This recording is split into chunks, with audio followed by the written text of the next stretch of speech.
മമ്മൂട്ടിയുടെ ക്യാൻസറും മറുനാടന്റെ അന്ത്യകൂദാശയും. മലയാളികളുടെ പ്രിയപ്പെട്ട നടൻ മമ്മൂട്ടിക്ക് ക്യാൻസറാണ് എന്നൊക്കെ തരത്തിലുള്ള വലിയ ചർച്ചകളാണ് ഇപ്പോൾ സോഷ്യൽ മീഡിയയിൽ നടന്നുകൊണ്ടിരിക്കുന്നത്. ഇത്തരമൊരു ചർച്ചയ്ക്ക് വഴിമരുന്നിട്ടത് വരുൺ ആർ എന്നൊരാളുടെ ട്വീറ്റാണ്. ഇപ്രകാരം ഒരാൾ ജെനുവിനായി ഉണ്ടോ അതോ ഫേക്ക് ഐഡി ആണോ എന്ന് പോലും ഉറപ്പില്ല. ആളുടെ ട്വീറ്റ് ഇപ്രകാരമായിരുന്നു: shooting postpone as Mammootty is not keeping well. He is diagnosed with a serious illness. Dulquer also has taken a break from the schedule film. Praying for a fast recovery of Mammootty. Mammootty break എടുത്തു എന്നൊക്കെയുള്ള വാർത്ത വരുന്നുണ്ടല്ലോ എന്നൊരു ചോദ്യത്തിന് ഈ വരുൺ തന്നെ മറുപടി നൽകിയത് ഇപ്രകാരമാണ്: colon cancer, planning to go US for treatment, now in Apollo, Chennai. ഈ വരുൺ ആർ എന്ന മുഖമില്ലാത്ത, ഐഡന്റിറ്റി ഇല്ലാത്ത ആളുടെ ഒരു ട്വീറ്റ് എടുത്തിട്ടാണ് മറുനാടൻ കഴിഞ്ഞ ദിവസം വാർത്ത കൊടുത്തത്. മമ്മൂട്ടിയെ ക്യാൻസർ ബാധിച്ചോ? സോഷ്യൽ മീഡിയയിൽ കൊടുങ്കാറ്റ് എന്ന തംബ്നെയിലോടെ. ക്യാൻസർ ആണെന്ന് മറുനാടൻ പറയുന്നില്ല, കാരണം ഉറപ്പില്ല. ആധികാരികമായ യാതൊരു തെളിവുമില്ല. ഡിഫമേഷൻ വരാതിരിക്കുവാനാണ് ആണോ എന്ന ചോദ്യരൂപത്തിൽ വാർത്ത കൊടുത്തത്. ആണോ എന്ന് കൊടുത്താൽ നിഷ്കളങ്കമായി ഞാൻ ചോദിച്ചതാണ് എന്ന് കേസ് വന്നാൽ പറയുവാൻ പറ്റും. പിന്നെ സോഷ്യൽ മീഡിയയിൽ കൊടുങ്കാറ്റ് എന്ന് ഏതോ ഒരു വാളി ഫേക്ക് ഐഡിയിലൂടെ വെളിപ്പെടുത്തിയ ഒരു ഊഹാപോഹം എടുത്ത് വാർത്തയായി നൽകിയിട്ട് കൊടുങ്കാറ്റ് ഉണ്ടാക്കുവാൻ ശ്രമിച്ചിട്ടാണ് പറയുന്നത് കൊടുങ്കാറ്റ് എന്ന്. മമ്മൂട്ടിക്ക് ക്യാൻസർ ആണ് എന്ന നിഗമനത്തിലെത്തുവാൻ കാരണം മഹേഷ് നാരായണന്റെ ചിത്രീകരണം നടക്കുന്ന സെറ്റിൽ നിന്നും ബ്രേക്ക് എടുത്ത് മമ്മൂട്ടി ചെന്നൈയിലേക്ക് പോയി എന്നും, രോഗവിവരം അറിഞ്ഞ് മകൻ ദുൽഖറും അദ്ദേഹം അഭിനയിച്ചു കൊണ്ടിരുന്ന ചിത്രത്തിൽ നിന്നും ബ്രേക്ക് എടുത്ത് ചെന്നൈയിലേക്ക് വാപ്പച്ചിയുടെ അടുത്തേക്ക് പോയി എന്നുമുള്ളതാണ്. ഇതുവരെയായി ആധികാരികമായി മമ്മൂട്ടിയുടെ രോഗവിവരം വെളിപ്പെടുത്തിക്കൊണ്ടുള്ള ഒരു മെഡിക്കൽ റിപ്പോർട്ടും പുറത്തു വന്നിട്ടില്ല. മമ്മൂട്ടിയോ മമ്മൂട്ടിയുടെ മകൻ ദുൽഖറോ കുടുംബക്കാരോ ഇത് സ്ഥിരീകരിച്ചിട്ടുമില്ല. എന്ന് മാത്രമല്ല, അവർ ഇതിനെ നിരാകരിക്കുകയും നോയമ്പായതിനാൽ ഒരു ബ്രേക്കിലാണ് മമ്മൂട്ടി എന്ന് മാത്രമാണ് പറഞ്ഞിട്ടുള്ളത്. ഇതോടെ മമ്മൂട്ടി ആരാധകർ ആരോ ഇട്ട ഒരു ട്വീറ്റ് വെച്ച് വാർത്തയടിച്ച മറുനാടനെ പൊങ്കാലയിടുവാൻ ആരംഭിച്ചു. മമ്മൂട്ടിയുടെ അടുത്ത വൃത്തങ്ങൾ പറഞ്ഞു, അവര് പറഞ്ഞു, ഇവര് പറഞ്ഞു എന്നൊക്കെ അല്ലാതൊരു തെളിവും മറുനാടന് നൽകുവാൻ സാധിച്ചിട്ടില്ല.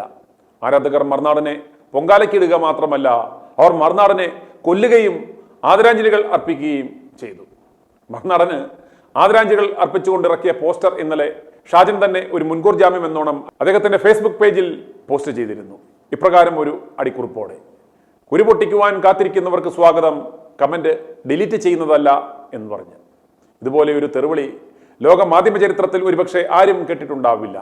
അതിപ്രകാരമായിരുന്നു: മറുനാടൻ മർദ അന്തരിച്ചു, മമ്മൂട്ടി ഫാൻസ് തല്ലിക്കൊന്നു, അങ്ങനെ കേട്ടു ഇങ്ങനെ കേട്ടു എന്നൊക്കെ പറഞ്ഞ് ന്യൂസ് ഉണ്ടാക്കുന്ന പുന്നാരമോനെ ഞങ്ങളും കേട്ടത് ന്യൂസ് ആക്കുകയാണ്. ഇനി ഇതുപോലെയുള്ള തന്തയില്ലായ്മ കാട്ടരുത് എന്ന് പറഞ്ഞാണ് പോസ്റ്റ് ഇട്ടിരിക്കുന്നത്. മറുനാടൻ ഇതാദ്യമായല്ല ഇപ്രകാരമുള്ള പണികൾ ചെയ്യുന്നതും തെറികൾ ഇരുന്നു വാങ്ങുന്നതും. ഉമ്മൻചാണ്ടിയുടെ കാര്യത്തിലും ഇതുപോലെ ഒരു പണി കാണിച്ചിരുന്നു. അവസാനം മാപ്പ് പറഞ്ഞ് തടിതപ്പി. അതുപോലെ റാന്നിയിൽ വിവാഹം കഴിഞ്ഞ അടുത്ത ദിവസം അവർ വേർപിരിഞ്ഞപ്പോൾ പെണ്ണ് ട്രാൻസ്ജെൻഡർ ആണെന്ന തരത്തിൽ ആദ്യം വാർത്ത കൊടുത്തു. അത് വിവാദമാക്കി. പിന്നീട് ചെറുക്കനെ കുറ്റം പറഞ്ഞ് രണ്ടാമതൊരു വീഡിയോ ചെയ്തു. അവസാനം ചെറുക്കനും പെണ്ണും പരസ്പരം തീരുമാനിച്ച് പിരിഞ്ഞതാണെന്ന യാഥാർത്ഥ്യം ഞങ്ങൾ പുറത്തിടുകയും ചെയ്തതോടെ ആ കേസ് ആവിയായി. ഇത്തരം ഊഹാപോഹങ്ങൾ അടിച്ചുവിടുമ്പോൾ അദ്ദേഹത്തിന് ഒരു സാഡിസ്റ്റിക് പ്ലഷർ ലഭിക്കുന്നുണ്ടെന്നാണ് എനിക്ക് തോന്നുന്നത്. അതുപോലെ സെലിബ്രിറ്റികളെക്കുറിച്ചും കെട്ടുകേൾവിയില്ലാത്ത കാര്യങ്ങളെക്കുറിച്ചുമൊക്കെ ആദ്യം കേൾക്കുമ്പോൾ ഇത്തരം ഊഹാപോഹങ്ങൾക്ക് നല്ല റീച്ച് കിട്ടും. അതുപോലെ ഒരു മുസ്ലിം നാമധാരിയെക്കുറിച്ച് എന്തെങ്കിലും അപവാദം മറുനാടനിൽ കൊടുത്താൽ നല്ല റീച്ച് കിട്ടും. ഒരു ചാണകസേന മറുനാടന്റെ ഇത്തരം വർഗീയ വാർത്തകൾ വൈറലാക്കുവാൻ തന്നെ പിന്നാമ്പുറത്ത് പ്രവർത്തിക്കുന്നുണ്ട് എന്ന് നിങ്ങൾക്ക് ശ്രദ്ധിച്ചാൽ മനസ്സിലാവും. മമ്മൂട്ടിക്ക് അങ്ങനെ ഒരു അവസ്ഥ വരാതിരിക്കട്ടെ എന്ന് ഞങ്ങൾ ആത്മാർത്ഥമായി പ്രാർത്ഥിക്കുന്നു. ഇനി അഥവാ വന്നാൽ തന്നെ ഇതിലെന്ത് ഇത്ര ആഘോഷിക്കുവാനിരിക്കുന്നു? മമ്മൂട്ടിക്ക് 74 വയസ്സാകുന്നു. ഒരു പുരുഷായുസിൽ നേടാവുന്നതിനപ്പുറം എല്ലാ തരത്തിലും അദ്ദേഹം നേടി. അദ്ദേഹത്തിന് മറ്റെല്ലാവരെയും പോലെ തന്നെ നാളെ ക്യാൻസറോ ഹാർട്ട് അറ്റാക്കോ മറ്റെന്തെങ്കിലും അസുഖമോ വന്ന് മരിച്ചേക്കാം. അത് പ്രകൃതി നിയമമാണ്. അത് സംഭവിക്കുക തന്നെ ചെയ്യും. അതുപോലെ മോഹൻലാലും കഴിഞ്ഞ ദിവസം മമ്മൂട്ടിക്ക് വേണ്ടി ശബരിമലയിൽ പോയി വഴിപാട് നടത്തിയതിന്റെ വീഡിയോകൾ പുറത്തു വരുന്നുണ്ട്. ഇതും മറുനാടൻ ചെയ്ത പോലെയുള്ള ഒരു മൈത്താണ്ടി പരിപാടിയല്ലേ മോഹൻലാൽ ചെയ്തത്? കാണുക. വലിയ മാധ്യമപ്പടയോടെ ശബരിമലയിലേക്ക് പോവുക, വിശാഖം നക്ഷത്രക്കാരനായ മമ്മൂട്ടിയുടെ പേരിൽ ഒരു വഴിപാട് കഴിച്ച് അതിന്റെ രസീത് മാധ്യമങ്ങൾക്ക് കൊടുത്തു പരസ്യപ്പെടുത്തി. മോഹൻലാൽ എന്ത് പ്രാർത്ഥിച്ചാണ് ഈ വഴിപാട് നടത്തിയതെന്ന് നാം സംശയിക്കണം.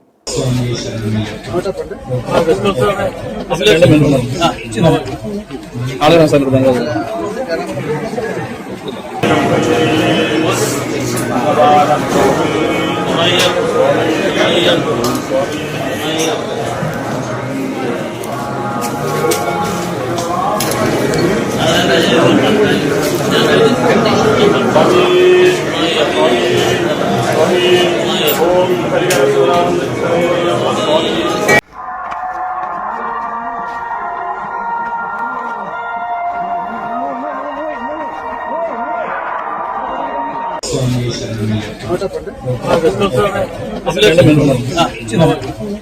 ആളുകളാണ് സാർ സാർ സാർ